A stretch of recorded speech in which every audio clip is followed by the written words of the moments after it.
In the final act of Jurassic World Rebirth, the truth behind the pharmaceutical mission becomes clear. The company's goal isn't about curing disease, it's about leveraging the genetic resilience of the surviving dinosaur hybrids for human enhancement and making money. But the creatures on Île Saint-Hubert, including the six-limbed Distortus Rex and swarming mutadons, are byproducts of decaying biotech experiments, long neglected and freely evolved into nightmarish monsters. Their mutations aren't guided by design, but by survival. In the maze of underground labs and tunnels, Zora Bennett secures an exit route for the remaining survivors, guiding them through collapsing infrastructure after the helicopter team planning to save them is destroyed. Meanwhile, Pharma Rep Martin Krebs is caught and devoured by the Distortus Rex while clutching the DNA case, a brutal reflection of corporate greed and the blindness it breeds. Zora and Loomis are able to reclaim the dinosaur DNA samples, and everyone gathers at the extraction point. As the Distortus Rex advances, Kincaid makes the selfless decision to lead the D-Rex away from the group to save the children. Then, to Zora's amazement, he survives and flags down the group with another flare.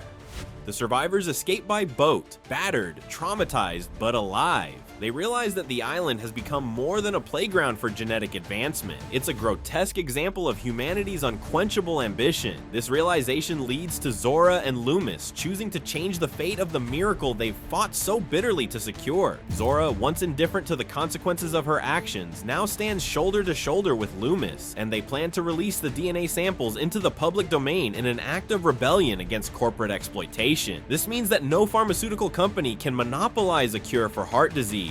The cure, distilled from the blood of creatures never meant to exist, becomes more than a scientific breakthrough. It becomes a test of character. Rebirth reinforces one of the franchise's most enduring lessons, that humans, no matter how clever, don't get to rewrite evolutionary law in the name of financial gain. The mutated dinosaurs of Île Saint-Hubert are proof that playing God comes at a steep price, and that the decision to share power rather than wield it is always best.